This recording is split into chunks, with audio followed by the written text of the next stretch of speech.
make plans, follow patterns, but don't hold on tight to the outcomes and expectations. Just be accepting of wherever it goes, right? And I think the more kids we have, the more I was forced into that, and the easier it got when I let go of the expectations. Like, well, this is what worked, we'll try it. As opposed to, this is what worked, it doesn't work, what are we gonna do? That was the biggest one, I think, that over the years, letting go of made parenting much easier for us. Welcome to Startup Dad, the podcast where we dive deep into the lives of dads who are also leaders in the world of startups and business. I'm your host, Adam Fishman. Today, I sat down with parent career coach Alex Egeler, who helps working parents find roles. He's been an engineering executive in the aerospace industry and a stay-at-home dad. He's a husband and the father of 4 boys. On today's episode, we talked about how parents can find meaningful work that is compatible with having kids, how his own career was upended multiple times by kids, and how that changed his perspective on building a career.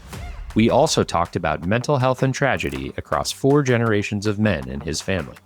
Please be aware that there is some discussion of suicide in this episode. Alex has some great advice and stories about following the good inside approach to sturdy parenting, how working parents are an asset, not a liability, and how to show a healthy view of all your emotions to your kids. If you like what you hear, please subscribe on Apple, Spotify, YouTube, or your favorite podcast player so you never miss a weekly episode.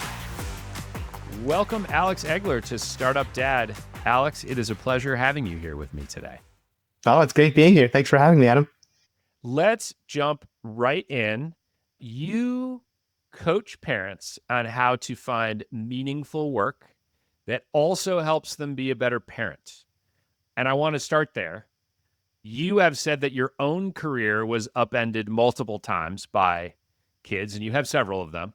Tell me about your own career being upended by having kids. I had always wanted to be a dad, and I had actually kind of thought that I was setting my career up to be a present dad. I had avoided a lot of the things that I had viewed as troubling choices my dad had made that had gotten in the way of him being a parent. And so I really thought I'd set things up so that when I became a dad, I would be all set. And what that looked like was a job where I hadn't accepted any promotions kind of on purpose. I liked the work that I did. It felt impactful, but it was, I'll say, not terribly taxing. On top of that, it had very clear boundaries. So I worked someplace where you clocked in, you clocked out, you couldn't bring anything home at the time. That wasn't even really an option because it was defense work. And I was like, this is great. I'll be done with work. I won't even be able to think about it. Just put it behind me and focus on my family. You know, it's kind of ironic looking at the show Severance. It actually was the model that I sort of thought, like, I want to put my work life here and my home life here and separate them.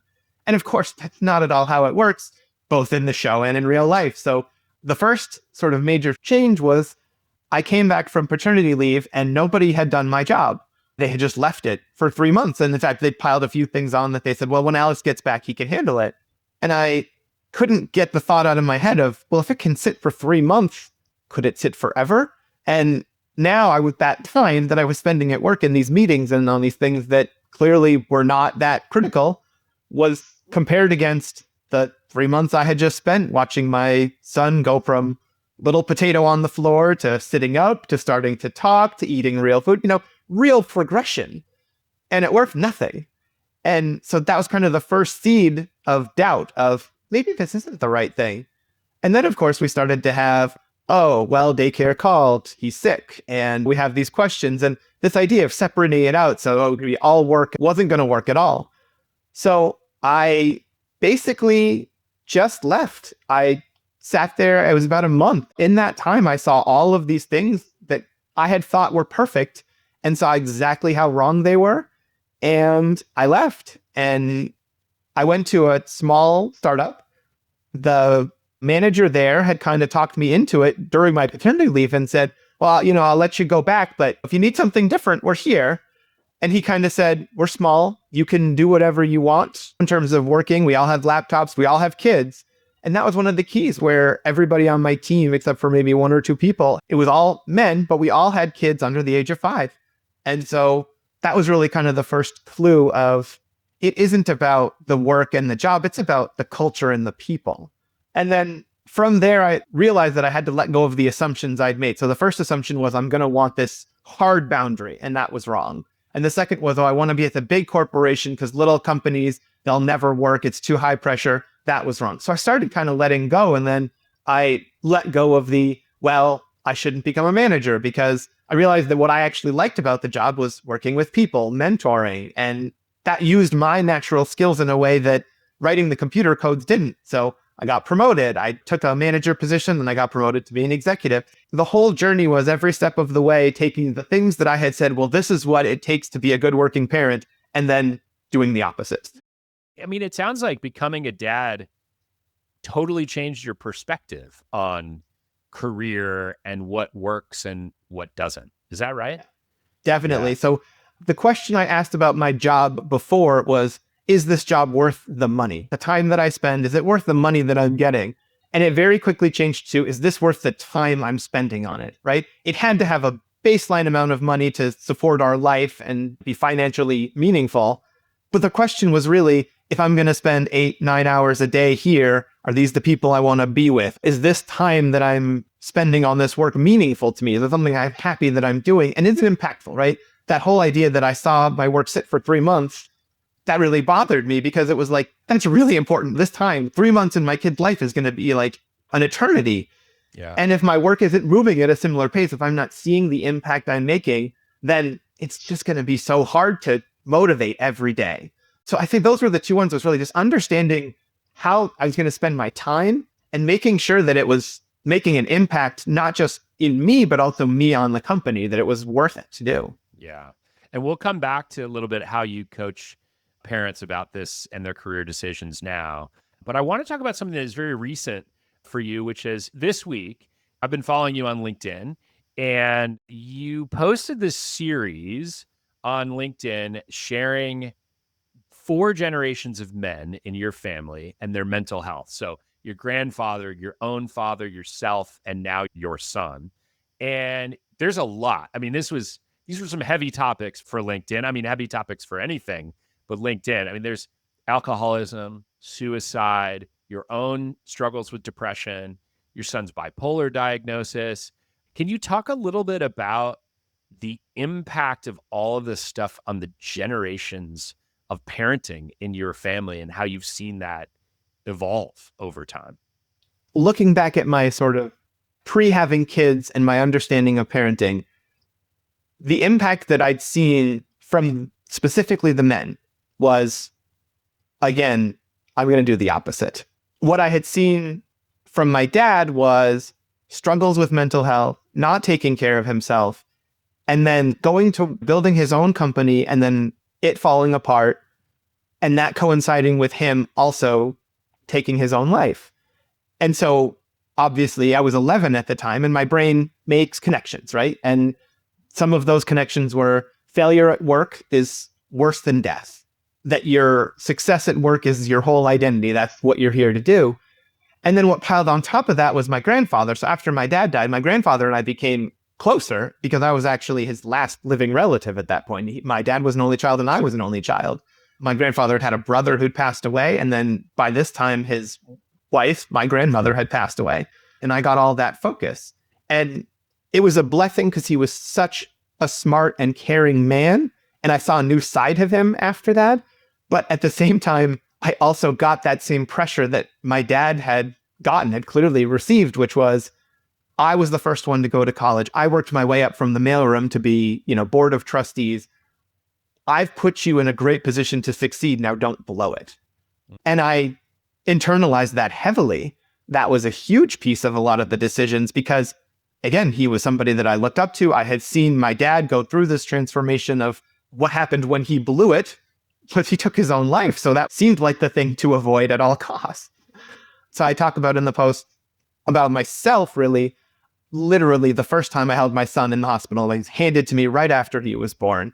I looked into his eyes, and among the many thoughts that ran through my head, probably one of the first 3 was, my dad must have been really sick, because looking at this little baby, there is just no way I would ever leave him. Like, I can't imagine a set of circumstances that would make me say, you know what, I'm going to go away from this. My whole life is going to be protecting this baby, making sure he's setting out. How could your brain say he'd be better off without me? It doesn't make any sense to me.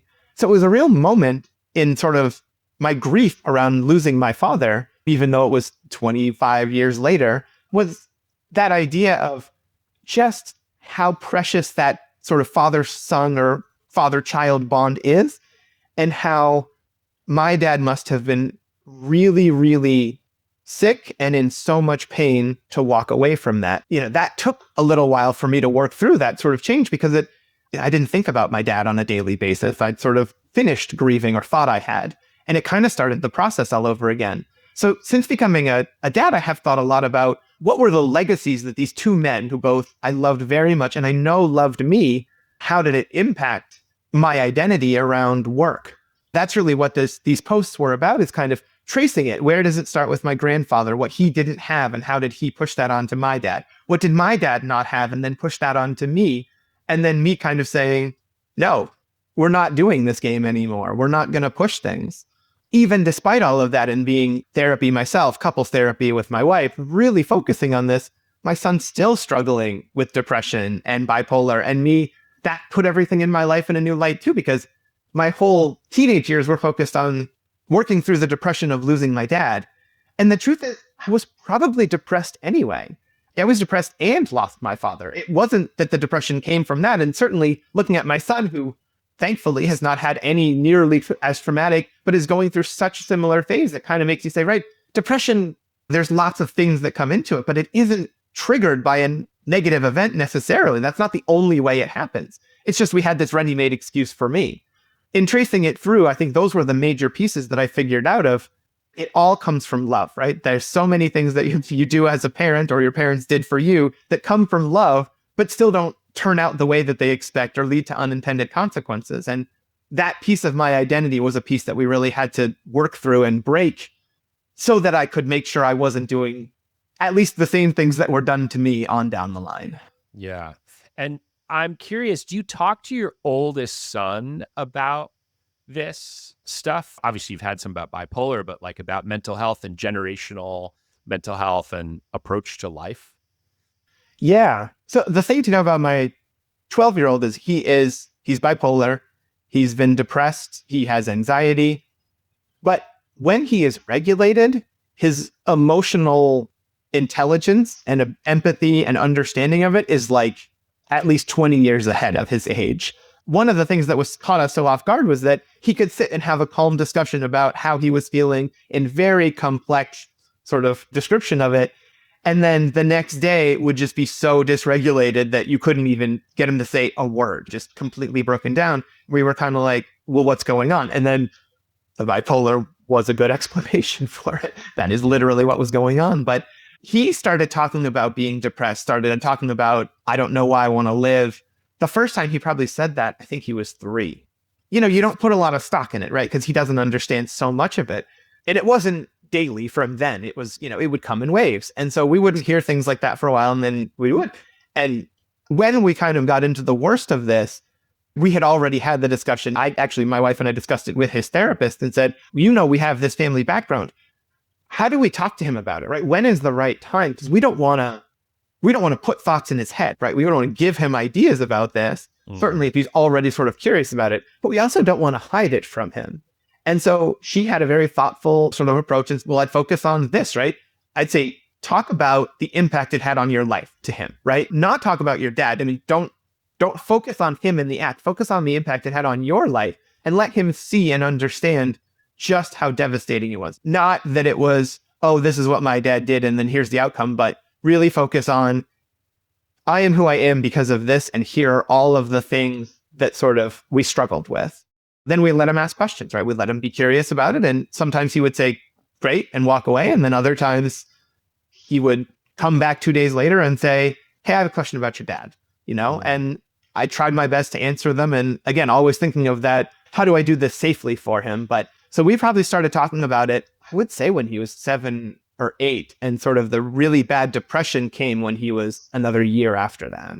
So obviously there's a lot of support that has been needed over the course of those generations. And You talked a little bit about therapists and you talk about support for your son and your mom, I'm sure, your wife. Like, I'm very curious to hear, and I'm trying to do a better job about this on this show, is asking the dads on the show about the support structures that they've surrounded themselves with in order to be successful. You had a post about this pretty recently too, and I'm wondering if you could talk a little bit about those support structures. Yeah. I think one of the key points that I have is the realization that when I talk about this, people say, oh, you're so brave, you're so strong. And that's not how I feel it, right? I don't feel brave because it doesn't feel scary, I guess. And to me, those have to go, there has to be some element of that. What I do feel is just so blessed and fortunate. And when I look back at sort of the person I was when my dad took his own life, I was in a really bad place even before that. I don't think I was on much of a path for success in life. I was not a kind person. I was not thoughtful of other people. I didn't really understand any of that. And then when my dad took his own life, so I was an only child. My mom became a single mother, and it was just the two of us. And we became very, very close. But two other important things happened. One, with my relationship with my mom, was that she treated me more like an adult, I think, more quickly than probably would have happened. I had to do some things just from a practical nature, but she also started to help me understand what my strengths were and where I could help her. If there was a situation where she, oh, you're better than this, you're better at me than this, you go do it. That was a different kind of confidence than I'd had sort of before. I had been very spoiled, but that had also made me feel very powerless, kind of. And the other piece was we had a nanny who had been there since I was 1 year old. And, at age 11, I wouldn't need her on a daily basis. And she kind of came back into the fold. So she would pick me up after school if my mom had to work. She kind of took a much bigger role back into our lives. And she was very, very cognizant of the way my mom was parenting me. And she would sort of try to balance it out. So if she saw my mom kind of pushing too hard in one way, she would make sure to be the other. And sometimes that meant doing things that even weren't natural to her, but she was thoughtful of what I needed. And so just kind of anyone to give that balance, right, was to be thinking about it in that way was just such a blessing. It really did help counter a lot of the things that I saw in my mom. My mom is a generous person to a fault, and she really struggles to put herself into the equation. And so my nanny, Gina, would always be like, well, what do you need? She'd bring that focus back and say, it's great if you could serve everybody else. There's time for that. But there's also a time when you have to look after yourself. That was one of the ones I don't think was very natural to her. She's also a very giving person who has a terrible time putting herself first. But I think she was very focused on making sure that that was something I was also seeing and understanding, because the model my mom was following wasn't as good. And then, of course, I talk about my wife and just how lucky I am to have found her and her to have agreed to put up with me and all of the faults that I have. And the one story that really kind of puts that in focus that I tell is, we talked about sort of the identity that had been locked into me from my dad and my grandfather. So the company that I went to work for eventually went out of business. And at the time, it was the middle of the pandemic. We had 4 kids. We had twin 2-year-olds who'd been at home with a nanny since basically they were born. And we knew we needed to do things a lot differently than we were doing. We needed to get them back out into life. Our older kids were going back to elementary school.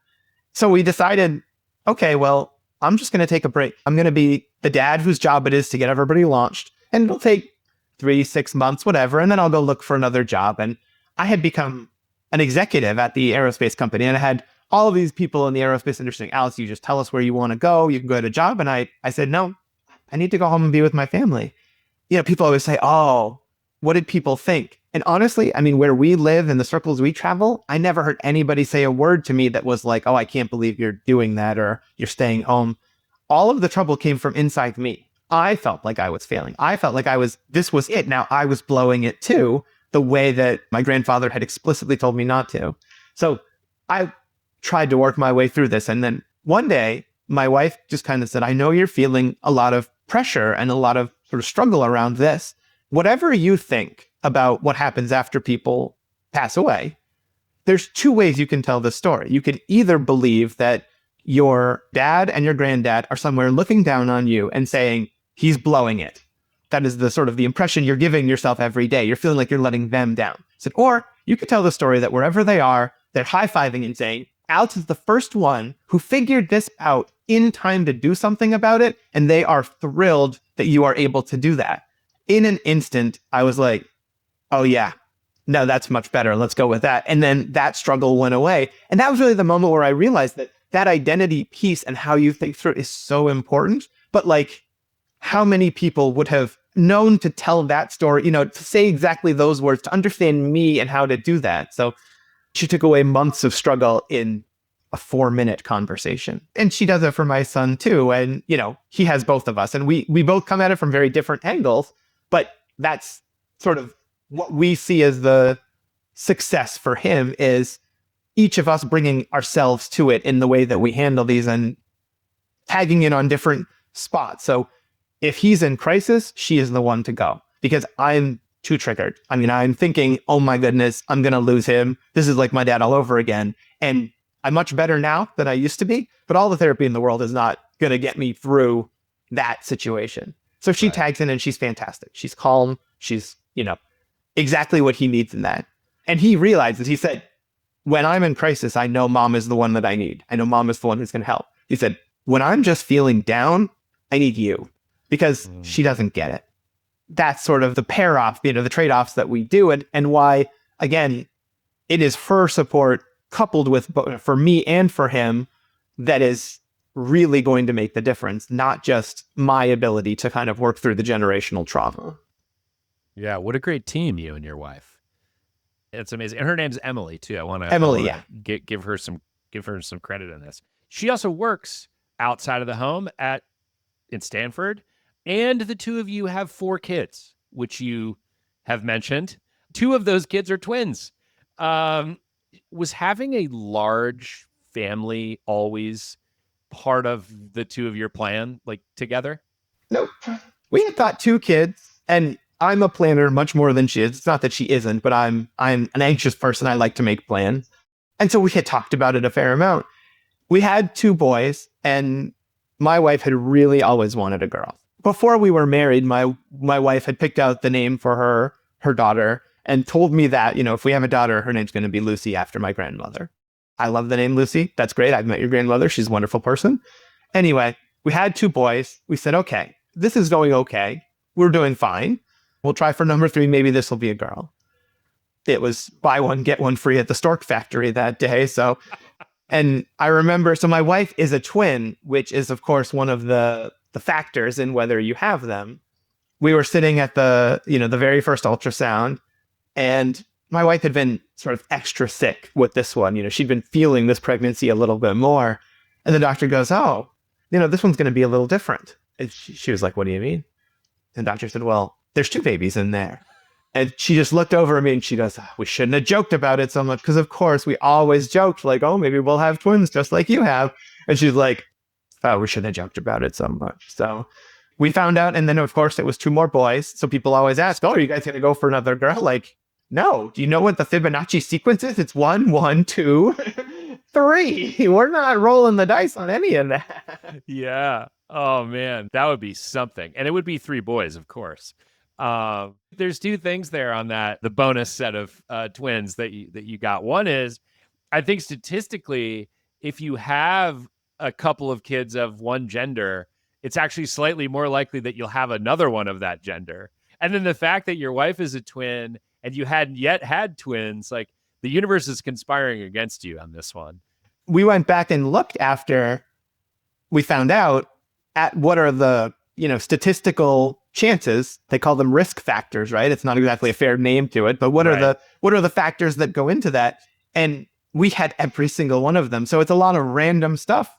If the woman is taller than 5'7", it increases the chance of having twins by like 12. They're all sort of, in the like 8 to 10 to 12% that, but we had every, the age of the mother, of course, because they are moving the eggs more frequently. I mean, not all of them, every single one. We were like, if you add these up, which is not exactly how it works, but we were like 65% likely to have twins and also 60% likely to have boys. And so we looked at that and we said, well, it's a good thing we didn't do that. Yeah, don't pump that info into ChatGPT and it'll tell you your likelihood of that outcome. Okay, so you've got 4 kids now. So you've gotten to be a dad 3 official times, but you've got 4, 4 kids to parent. What are some of the most surprising things that you've discovered as a dad? I would say the most surprising piece was I never had any siblings, and just seeing those interactions. And now that there are so many different connections, there's so much complexity in those dynamics that I didn't really understand. And the twin dynamic adds a whole nother piece of competitiveness and things like that. So I think it's really just sort of how much they interact, how much they look up to each other, but also are really annoyed and frustrated by all of that sort of duality of those relationships. And again, we joke about it in the family all the time. So my second, Patrick, loves his older brother. Like, older brother walks on water. And we saw this from a really young age. So there's a funny story where we were asleep and little Patrick, he's out of the crib. So he's like between 1.5 and 2. I mean, just out of it.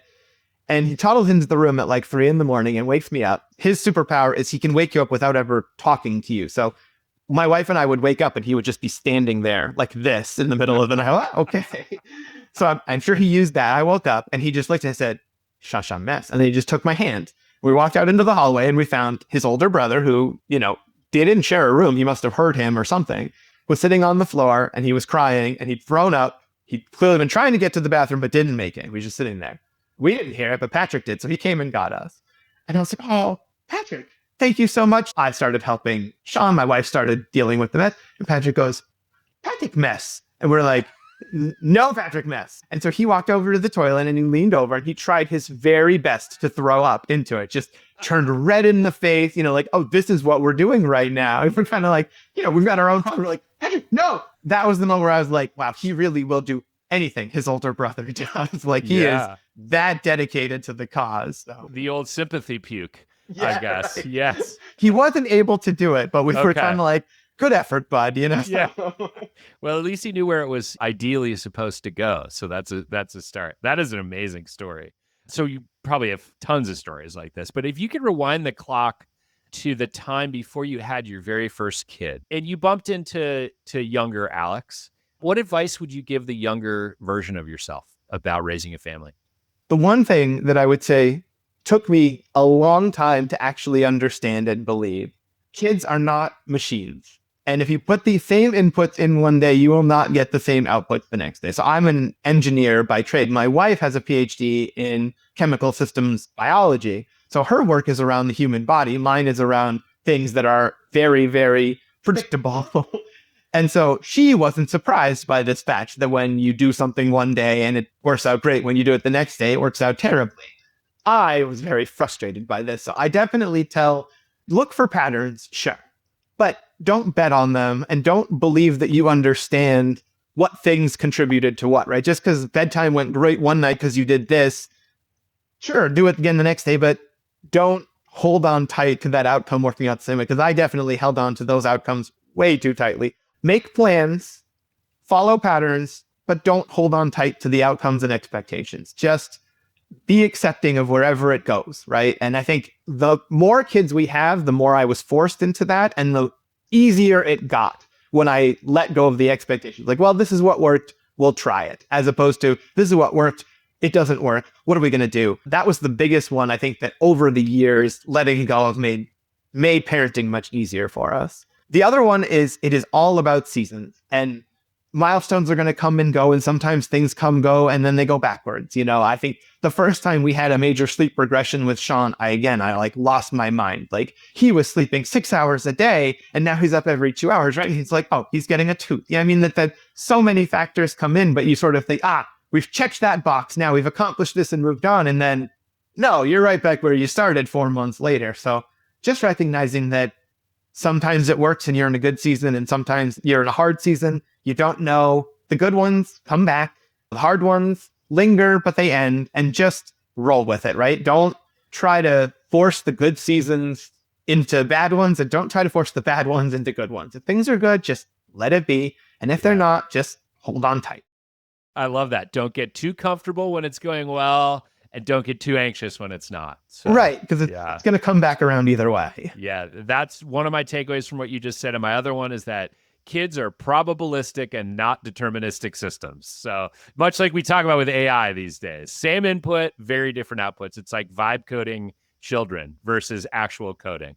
Okay. In your parenting journey, you told me that you try to follow the good inside approach to sturdy parenting. Can you tell me about the good inside approach to sturdy parenting, what that means? Dr. Becky Kennedy, I came across her with a TED talk that she has about repair. And the first time I watched it, it was one of those things where I saw how much of that I did that was good. And then all the pieces of it, she was so clear about these are the things that are also getting in the way. And again, around repair, one of the key ones is, as a parent, I mean, knowing that I'm not supposed to, I still do it all the time, is they'll do something and then you say, well, look what you made me do, right? Or if you hadn't done this, then I wouldn't have had this response. You need to decouple it, right? Kids are going to do infuriating things. It's your job as the parent to handle it, right? You can't outsource your emotional tenor to a 3-year-old. That makes no sense. So if they did something that made you upset, it's still not their fault. And so, that idea of repair and what it really looks like, it really does change the ball game. Having implemented that, especially with my older kids, you can see when I take on my piece, they take theirs on right away. Over time, they start to say, oh, I'm sorry, I did that. I see how that worked. And you don't have to say it, right? If I say it and put it on them, they get defensive. But when they come to that on their own, then they get understanding. And you just build on that time after time. Another one that she had is the most generous interpretation. At work, I had kind of come up with this, seeing my team working with, other groups. We kind of were a support structure at the group that I worked for, building computational tools to design a supersonic business jet. And then other people would take those tools. And my team would get so mad, they did this with it, or they're asking for this and it doesn't make any sense. And I kind of came to this, I didn't call it that, but I said, well, let's assume that they're not trying to ruin the company, right? Let's assume for a minute that your goals and their goals are the same. What we're actually discussing is just a different implementation. It's not that you think that they're stupid. They're not. They got a job here just the same as you. And it's not that you think that they're trying to destroy the company. They want to do their goals the way that they think it should be done, the best way. And so this is just a communication problem. But the easiest way is for you to start from the idea that I'm sure you're trying to do what's best for this company. I'm not seeing how this is it. Can you explain, right? Not, why are you asking for this stupid thing? Just start from, what she calls the most generous interpretation, right? What is the best possible way you could look at this? And my team started doing it and they were like, this is amazing, Alex. These conversations go so well. We get to the point in like 2 minutes, right? We get to where that difference came from when even if they are mad at me, if I come in with that, it still turns around so quickly. And again, when I saw her describing that, I thought, oh, makes so much sense because your kids, they're going to be mad at you. They're going to be frustrated. But if you come in saying, I know you were trying to do something nice, or I know there must be some reason why you were doing this, just explain it. They calm down. Start your parenting from what is the best possible explanation for why they're doing that, and then just tell yourself that story, right? And a big part of it is those stories, what you're telling yourself. And the other one that I think is important is this is a good kid having a hard time. Obviously, with my oldest son, we've had challenges. We've had times when, he's been suspended from school. He's been unable to go to school because he's so depressed. And just that mantra of this is a good kid, he's having a tough time. What can I do to support him? Another quote is kids do well when they can, right? That's another one that I love is if they're not doing things that I know they should be doing, it could be a motivation problem, but it's much more likely a skill problem. And the skill is I can't regulate my emotions. I can't communicate what I need. I can't recognize the signs in my body, something along those lines. And so just, again, when I'm frustrated, starting out with this is a good kid and they're having a hard time, what can I do to help them with the hard time as opposed to how do I change this behavior? Yeah. That mindset has made such a big difference. So most generous interpretation, repair, and this is a good kid having a hard time. I think I saw another story that you told about maybe when your oldest son was 5, threw some milk across the room at school and got sent home. Can you tell the listeners that story? Because I think that's a really good example of both most generous interpretation and a good kid having a hard time. That wasn't my oldest son. That was one of the twins. And that was a story from literally the day before. So one of the twins is by far our most explorative. kid. He is highly curious about how everything works. And sometimes that looks like what happens if I throw this across the room. We got the call and after school program said, he's had his third strike. You got to come get him. He's just not able to listen. He's not able to participate and we can't have him here. He threw milk and made a huge mess. Just come get him. And they're very understanding. They're awesome with him. So I went and I got him. And it was like maybe 2:30 in the afternoon and we got home. And I said, okay, buddy, I know you were throwing milk, but why were you doing that? He said, I don't know. Okay. Well, let's check. Did you eat lunch today? He said, a little. So, okay, well, why don't we have a snack? What do you want? So I want some crackers. So I ate some crackers. Oh, she said, no, I don't need a snack. And I said, well, I'll just put some crackers here. And why don't you eat one and we'll see? Why don't we just test it out? I said, okay. He ate crackers. He goes, ooh, Daddy, I was hungry. And so he ate a whole plate of crackers.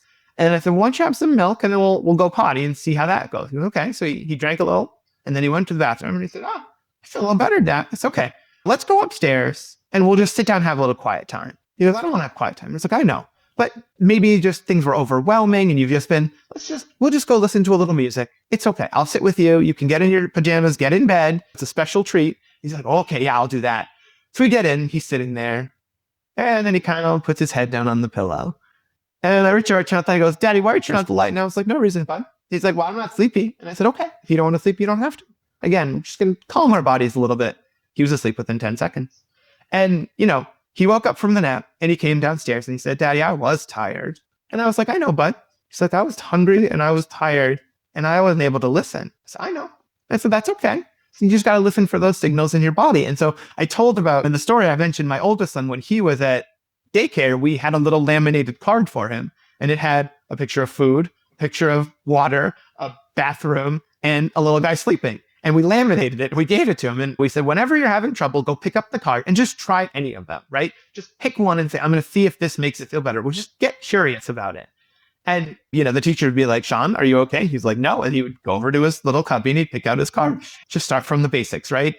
He didn't mean to throw the milk. He was just way overstimulated and dysregulated because none of the systems of his body had what they need. He was tired. He was hungry. He was thirsty. Had to go to the bathroom. And so, again, it's really easy to get into the mindset of, I need to punish you to motivate you to not do those things. But it's going to work much better if you just, again, walk him through. Like, I didn't say you have to eat the crackers. I just put the crackers in front of him and said, oh, you should try one. No human being has ever gone to sleep for being screamed at, right? And believe me, I have tried this a lot of times with my kids to just verify and prove. But if you scream, just go to bed, they don't, right? That doesn't work. But just saying, why don't we just sit? Just have a sit, see what happens. That mindset of, okay, he's a good kid. He's having a hard time. Let's just go through the basics, right? He's 5. He's not really going to talk through his problems, but I'll just give him what humans need, right? And we'll see if that gets us anywhere. And so the next day he went back to the after school and he said, guys, I was just hungry and tired and had to go to the bathroom. The teacher was like, that's great. Okay, well, we can help you with those things, right? And so is it going to work the next time? Probably not, right? But, my oldest son now is like, I'm feeling really angry. I'm going to go have a snack. Like he gets it, right? He knows it took a long time. He sort of understands, like, I do lose that connection to my body sometimes. I don't feel hunger. I feel angry. But let's guess, right? Like nothing bad is actually happening. Maybe I'm just hungry. Or the other one we talked about is sort of was this the appropriate response for this situation, right? Like something happened that was fairly minor in terms of a slight or frustration, but we blew up and it's kind of, okay, not in the moment, right? But later on kind of say, hey, that seems like that was a bit of an overreaction, right? Like we can all agree what your brother did, he shouldn't have done, but it didn't deserve this. And just to kind of tune in that, oh yeah, like something else was going on. What was that sort of mindset around it? So the basics and starting from that, as opposed to starting from this kid needs punishment because they need to fix the way they're thinking about it. Like, no, he was doing the best he could and it wasn't very good. So let's help him figure out why that was. Yeah, I love that. And also, as you mentioned, it works for adults too.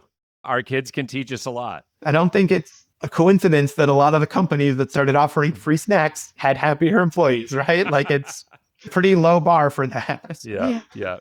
Now, speaking of companies, I don't want to put you out of a job with this podcast. Hopefully we're not at risk of that. But can you share a little bit about how you coach parents who are maybe worried about approaching the job market as a parent?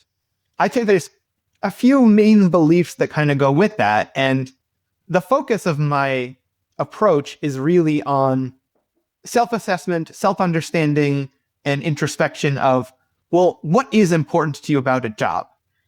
I think a lot of us go through the path of our career. We don't ask those questions along the way, especially when things are going well.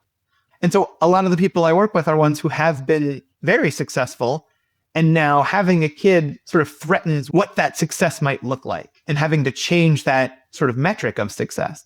A lot of them start from, there's no way I can get a job that I'll like and will be flexible for parenting. And I'll kind of say, I don't believe that, right? I believe there's a lot more options than people really understand or believe. And we can remove the constraints, right? Or understand why those constraints are there. Because again, in my story, that was really the big piece. As I moved through the sort of my career, what was most important was knocking down these assumptions that I had made about what would be good for my family or what I could handle, things like that.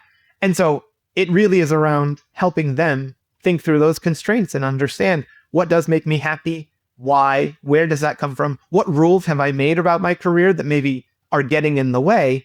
And once we knock those out, we have a completely different space to look at for jobs that in a lot of cases people weren't even thinking about, or that wasn't the direction they were going. So that's really kind of the first step. And then I take all that information and we put it into the actual sort of mechanics of the job search, right? How do you show up for an interview and tell the story of your impact? How do you prove to them in 30 minutes that you're the one who can do this job and make a change for them? And sifting out, again, a lot of it is people who maybe struggle to talk positively about themselves or struggle to go over the aspects of their story because they feel like, oh, well, I don't want to brag about it, things like that. So really preparing you for the job search, not necessarily for the job, but a lot of the stuff carries over. I think that's really the biggest piece, is just getting them to believe that there is a path to that. There's a path to a job that can work for their family and whatever that needs to look like, and can give them the sort of benefit of a career, the sort of keep that part of their identity intact or in a way that still serves them. So knocking down those barriers and those internal constraints, giving people the belief that they can do it and then the tools to go do it. There is a belief that I want to talk about that's related to this, and it's kind of like an unspoken one. I think a lot of parents maybe falsely think about this for themselves, working parents. There are some hiring leaders at companies who are wondering about this too, and that is that a working parent is a liability because they have a split attention span. Home life's bleeding into the workday because it just is, right? You get the call from daycare at 1 PM that your kid threw milk across the room. You got to go deal with it. But this idea that the working parent is a liability, that's not how you see it. So how do you see the idea of a working parent? So first off, I want to say that bias, especially towards working moms, but towards working parents in general, dads actually kind of get it both. In a lot of cases, they get a little bit of a benefit from being a working dad. Yeah. But moms certainly bear the brunt of this, of feeling like, of course. And so, the first piece is that just dives into the gender stereotypes, assuming the mom is going to be the one. I love the work of Paul Sullivan and the company of dads, talking about the lead dad, right? There are families that lead dads. And my wife jokes that when other families really know us, they know to text me about play dates, not her. Yeah. So I'm the schedule keeper. I know where all the kids are. She's at work. But that clearly, that gender bias is a piece of it. And then to me, what I saw working on a team of all working dads was we all were making an impact. We all wanted the company to be successful and saw this opportunity to be a part of something big. And it didn't stop us that our kids had soccer practice. I still coached my soccer team. They were dropping their kids off. It was just, okay, we're all in this together. We know we're going to get this done. We just have to do it however works for us. And so, when I was leading the team, I would say, okay, I got the call. I got to go pick up my kids. And that normalizes it, right? That makes it okay. And none of them ever felt nervous about, oh my goodness, what am I going to do? In fact, a lot of the dads ended up sort of being that because they were like, well, it's actually much easier for me to leave work than it is for my wife because, her company isn't nearly as understanding. So, giving that opportunity actually put the dads in a position to be that on top. So it can become sort of a self-fulfilling prophecy as well. But I think the most important piece is that bias comes from this fear that your job is going to be less important once you have kids. There are people for whom that is true, but I think for most people, especially ones who have been highly successful up to that point, they're not just going to give it up, especially not just going to give it up for nothing. So I think it's Parently, which helps with planning leave and leave counseling. They did a study and they found that most moms don't leave the workforce after they have a child. They just leave their job. They're much more likely to go to a new job than they are to leave the workforce. So to me, it seems like the problem is that bias in the first place, that if you are willing to make it a viable workplace for working parents, you will get the best of them. They'll go find it if you don't give it to them. They have clear idea of who they are, so much more productive and efficient. Man, I mean, I look back at what I did before, how much more I can get done in a day now, it's crazy. So I think you can take all those, if you view it as all I need to do is give them a little flexibility and trust that they can get their job done, that seems like a no-brainer. People say, well, how do you find a workplace that has a good culture for working parents? My answer is people are nervous about letting the interviewer know that you're a parent or anything in the interview. I understand that. It may work against you, but in my opinion, if you say I'm a working parent and that disqualifies from the job, you didn't just get rejected, you dodged a bullet. Maybe that job would have worked for some amount of time, but eventually it would have been burnout. You would have been forced that choice one way or the other, and it would have been a tough one. So I say go for it. And not everybody has that luxury. Sometimes you need a job to put food on the table. I get it. The question I always say to ask is, how do the business systems in this job help with flexibility if I'm the caregiver? And the reason I use the word business systems is because at our company, one of the things that enabled us to all work remotely and asynchronously was we had tools. We were software development, but we developed all of these tools so that you knew where to go to understand where your work was. You knew how to document it. You knew what to do. And if somebody couldn't make a meeting, there was a way that that person could get all that information without ever needing to talk to somebody.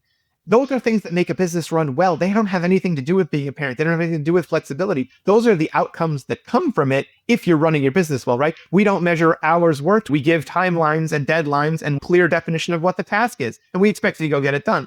Then you don't need to talk to them every day. You don't need to count how many hours they're sitting in the seat. So in my mind, again, for working parents, you don't have to ask, well, what's the culture like? You just have to ask, is this a well-run business? Because a well-run business that values that will work fine if you're a working parent. Really good advice. Thank you. We will hopefully send many more coaching clients your way after this episode. So you have had a very unique experience that not too many guests have had on the show, which is one, having so many kids.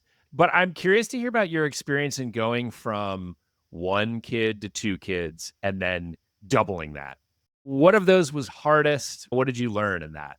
The more families I've talked to actually that are in a similar boat largely agree with this. The hardest transition was 1 to 2. It was easier to go from 0 to 1, and it was easier to go from 2 even to 4. And the reason for that was 1 to 2 gave us a false sense of security. We thought we knew what we were doing. Going from 0 to 1, we had everything laid out. We had built this up. Going from 1 to 2, we were like, we got this. We've been through this before. We didn't have everything planned out. We didn't do all of that preparation. Our second kid, he was a dream. He's such a good-natured kid. He was a really good baby. And it broke our systems. If he'd been a tough kid, I don't know if we would have made it. But my wife and I were just mad at each other all the time. We were tired. And it's because we didn't adapt anything, right? We didn't factor in what multiple kids would really look like and how we needed to change our communication styles, our just daily routines, all of these things. We just couldn't envision it. And it hit us, like a tidal wave. And then we were just in it and we were fighting battle. My oldest son still was starting to show some of these signs of anxiety, difficulty. The little guy, again, he was a dream, but 3-month-old takes a lot of work. So it was about 6 months when my wife and I kind of realized, this is not sustainable. We can't do this. And we were committed to making it work. But I just remember I said, I feel like you're not doing as much as I'm doing. And she just screamed back, well, I feel exactly the same way. And I was like, okay, so that can't possibly be true, right? We can't, if both of us feel that way, that's a feelings problem. One of us or both of us are misidentifying the situation and the problem. So we went into couples therapy around this, and kind of what we learned with it, a lot of the patterns and communication things that we did, even starting back from when we were dating, were problematic. And we'd made it work. We kind of had powered through. But there were a lot of sort of underlying pieces, things that I did that I didn't recognize had an impact on her, and similarly her on me. And it's sort of the second kid it just put everything to that boiling point and reached it where it all just broke. And so we spent, I think, 9 months in couples therapy just going over, basic stuff. Again, bids of connection, love languages. What does each of us need? When we say this, what do we mean? How do we avoid getting defensive in that first round? And when one of us is tired, how do we say, okay, well, I'm tired too. What are we going to do? Not making an accusation, just like, we're both in trouble here. We need to sort this out. And we worked through all of that. And we came back so much stronger and so much better. And we know that because when we had 4 kids, we just looked at each other like, we can do this. There was never that panic of like, oh my goodness, how are we going to handle this? It was really just, okay, we got this.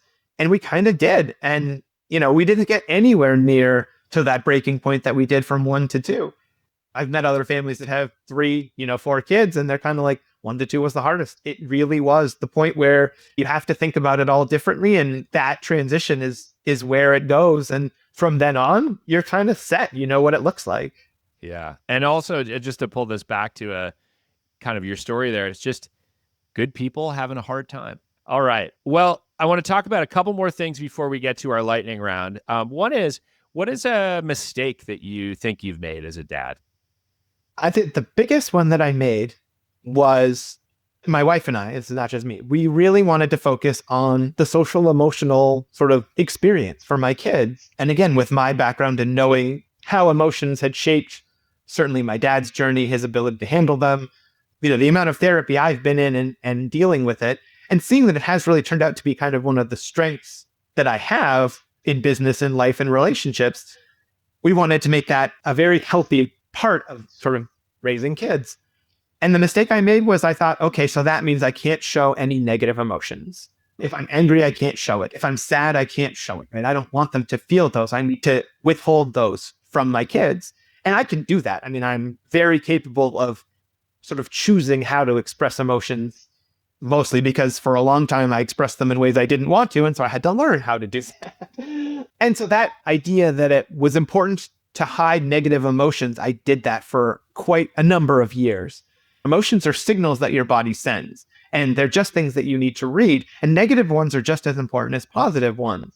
I had to rethink that if I want my kids to be able to handle being angry, they have to see a good version of anger, right? If they never see anger, then when they do encounter it in their real life, they're just going to be confused. I don't even know what this is, right? I don't know how I'm supposed to react. Maybe I'm scared. Maybe I'm angry too. But if they've never seen it, right? And that, looking back again, that was my household. All the anger was under the surface.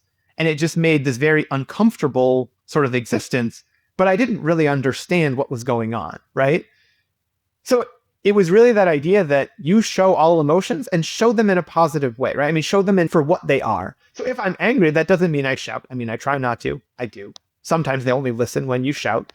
Mm-hmm. My wife and I, again, very explicitly discussed, like, we want our kids to listen. And so it's like, you're about to walk in the street, I'm going to shout at you. Then like, that's a big deal, right? If you shout about everything, you shout about like, why did you leave this toy on the ground? Why are you eating your dinner that way? Then when they're walking out to get in front of the car, they're gonna be like, it's just mom and dad shouting again, whatever, right? Like, we need to have something that they don't tune out. So that was our goal. Yeah, you're modeling a healthy interpretation and display of emotion. And especially all the emotions, right? Not pushing them down. Yeah. Okay, I have 2 final questions for you. They're both about technology. I'm calling this AI Corner now because, AI is a thing we're all reading about. Have you found any ways to leverage AI in your parenting? A little bit. So, I mean, I definitely have played around with asking it questions. One of the big ones is we are heading into, puberty, adolescence with my oldest.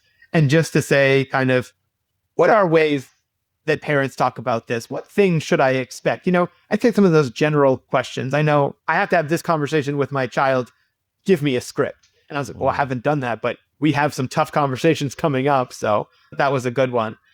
I'm a little bit more interested in them being exposed to it, though, and actually playing with it. So, I mean, one of the big days, one time we had a day where we took the book, If I Built a House, where, the main character talks about sort of like how he'd make all the rooms in his house fun. And then he's like, and also I'd add these other rooms that like you've never seen in a house before. And so we did the like, oh, let's invent a room. What would your room be? And then we went into Midjourney and like, said like, I want you to make a page like this book and like this image, and this is the room, and draw pictures. And then we looked at different options. Oh, I like this one better than this. Let's change that. Just to the idea of like what prompting looks like. Right? Like, how do you communicate with it? How do you get something? And they thought it was so cool that they made this page of the book in 15 minutes or something. So I think that's really where the piece of it is sort of planting that seed. And my son went to middle school, my oldest, and I asked him, like, did they talk about AI at all? And he was like, no. And I said, ask your English teacher, like, what is the expectation around this? Because you need to know and they need to start thinking about that. And he did. And she said, I expect the writing to be yours. If you want to use AI for research, if you want to use it to think of ideas, to brainstorm, to lay out the idea, which is like the actual writing, I'm expecting to be yours. And I was like, that's very clear and understandable. She said, I'm not going to run this through is this chat GPT filters or anything. But she was like, if they're inclined to go start using that, I want to foster it. I don't want to steer them away from it. That's a great answer. I think a lot of school districts and individual classrooms are kind of struggling with what do we do here, right? Like any kind of new technology. And this one is fairly disruptive to that. So good stuff. I'm also very curious to see some of the pages of If I Had Built a House that you generated Midjourney. I bet they're awesome. When you think about like the long-term role that you want technology to play in your kids' lives, having been an engineer, what do you think about that role? The first place my mind goes to with that question is around screens. And a lot of people see it as a very negative thing. So we are not anti-screens in our family. I mean, first off, I play a lot of video games, so it would be kind of hypocritical. And we play video games with them. So, it's a part of our life and we kind of recognize it. So we tell them to ask their friends, well, how much screen time do they get? What do they get to do? And what it turns out is that we are sort of in the middle, but it is a very bimodal distribution. That there's a lot of families where really there's no rules at all, and the kids just kind of do whatever. And there's a lot of families where it's like zero. We never touch them, or like it's a super special deal. What we want is to instill the idea that this technology you're surrounded with, iPads, phones, tablets, PCs, like they're going to be there. They're going to be there when you get out into the world, and you need to figure out how, build the muscles on like, how do I set this down? How do I do something? How do I interact with it and then put it away? We have limits. Our goal is to help them find things that they want to do more than screens. We found a few with my older son. He will put down his tablet to go read a book or to go throw a lacrosse ball in the backyard. Those are the things that he's like, this is good.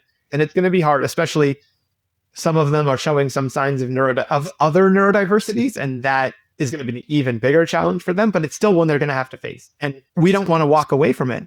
So we shoot for the middle ground. And then whenever they're like, how come I don't get more? We're like, well, we could be like this family where you get zero. And they're like, oh yeah, right, good point.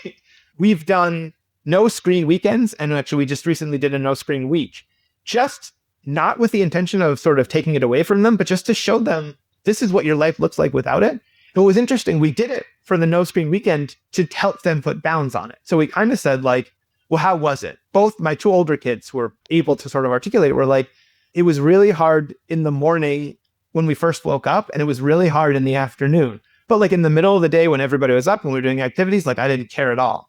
But when I was tired at the end of the day, I didn't really want to play. I didn't really want to do anything. Like having just to be able to watch a show was nice.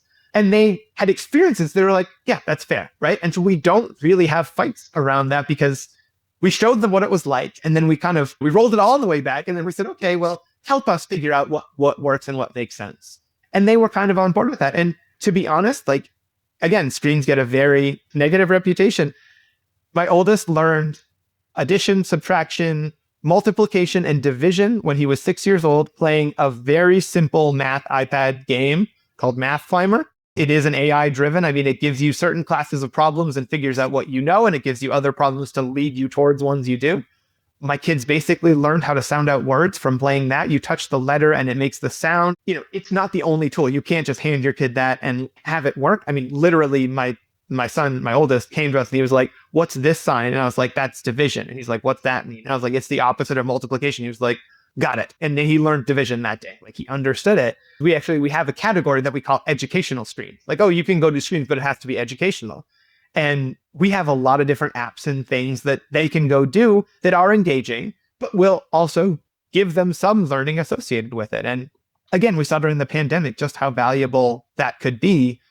I don't think it's right to say screens are bad. The relationship we want them to have is to recognize it's just a tool. It's not good or bad, and how you use it and what you do with it, right? Yeah. And I love that advice on how to help kids kind of find their own right balance, like the no screen weekend experiment to see like where does it actually fit in nicely into the life. Before lightning round, how can people follow along or be helpful to you?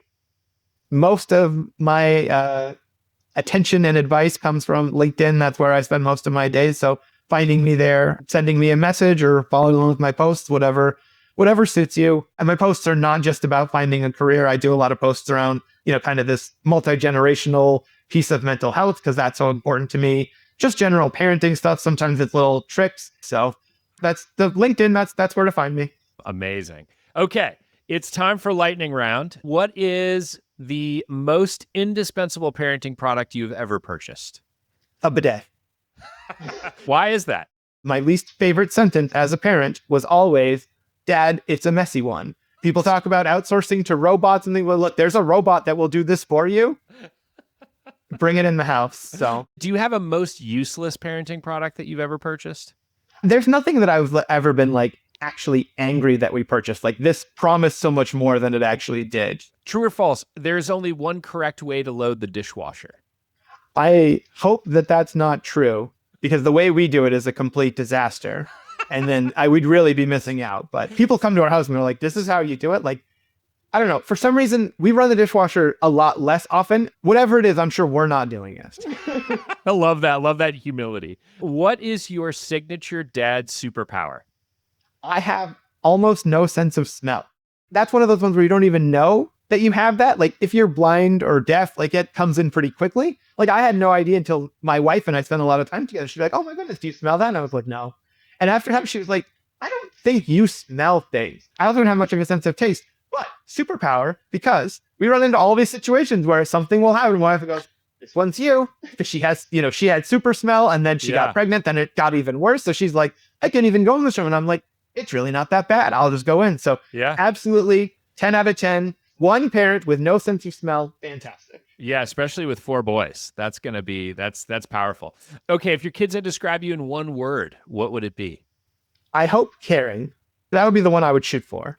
Okay. What is the most difficult kids TV show that you've ever had to sit through? Caillou. It's a show about a little spoiled brat, and he gets his way when he cries, and we would watch it and be like, why would you put this on TV? But one time, there was an episode about like a special needs kid who comes to Caillou's class. And in that episode, the way they handled it, like the kids are frustrated with this kid and this other kid is frustrated with them. And then they sort of like figure out that it's just because he's not really understanding. And then they eventually like make this beautiful game that's sort of around him and include him and have super, like I get cheery just thinking about that episode. I was like, this is literally one of the best episodes. And it just made me mad at it. It's like, you can do this. And then what happened on all these other episodes? Anyway. Now, this next one, I think I probably, after this conversation, could have guessed this from you, but what is your favorite kids movie? Inside Out. Yes. And a great film it is. What nostalgic movie can you not wait to force your kids to watch? Batteries Not Included. The older two have seen it, waiting on the next two. Oh, yeah. You are the first person who's ever said Batteries Not Included. One of my favorite childhood movies. The only movie that I ever went to the theater and it was sold out and they did not have another ticket for it. So I had to go back another day. Yeah. Great film. Batteries Not Included. Big fan. Okay, how long can a piece of food sit on the floor in your house and you will still eat it? Yeah, that one depends on the food. The floor aspect is almost unimportant in that, I'd say. Okay. What is your favorite dad hack for road trips or flights with your kids? It's actually a mom hack because mom came up with it, but we have a new toy or stuffed animal, something that they've never seen, especially when they were little, like something that would quietly play music, not like super loud, but that they'd never seen, something novel that we would literally open up, like the take out of the bag when the pilot is like, we are ready for takeoff. Like that's the moment we take it out. And then that would keep their attention for at least all the sort of transition of like taking off, loud noises, all the stuff. And we'd be up in the air and they kind of be like, I'm tired of this. What's going on? And they wouldn't even notice like, oh yeah, we've taken off now. So we use that one so much every single trip. And the kids never saw it coming. Wow. Way to go. Way to go, Emily. Good job. Okay. Last question. For kids, What is your take on minivans? We have a great minivan story. When we found out we were pregnant with twins, we were sitting in the hospital, and my wife, we had to go for like extra tests. We were sitting there and we're kind of, shell shocked, like just sitting silently next to each other in this news. And she looks over and she goes, "Have you thought about the car yet?" And I was like, "Oh, we don't even have a car that can handle this many kids." What was hilarious was when we told the older two boys that we were having twins, the older one, Sean, goes, "Okay, 3 points." And we were like, "Go for it." And he's like, "Number 1, we don't have a big enough house." And I was like, "True." He goes, "Number 2, we don't have a big enough car." And I was like, "That was good. That took us like 20 minutes to think." He's like, "3, we don't have enough money for this." And we were like, "Oh, probably true too. Well, we're going to have to make it do." But I love that he came up with the car thing in like 1 minute. It took us 20. So we bought a minivan literally 3 days before the twins were born. My wife waddled in at 37 and a half weeks pregnant with twins. And we were like, "We need to buy a minivan." The guy's like, "Yeah, you do." So we had no leverage. They knew we were not walking away from this deal. Fortunately, the sales guy had twins, and he was like, "Okay, I know what you're going through." I think we got a little sympathy from that. But yeah, so we have one. It's my wife's car. I only drive it when it's full. It's just part of life. Okay, Alex, thank you so much for joining me on Startup Dad. This is a really fun and enjoyable conversation, an emotional roller coaster. I wish you the best of luck in your coaching endeavors and in your family. So thank you for joining me. Thank you so much. Adam, it's super fun to be here. Had fun. Thank you for listening to today's conversation with Alex Egeler. Startup Dad is available in all your favorite podcast players and YouTube. Just search for Startup Dad to find it anywhere you listen to podcasts.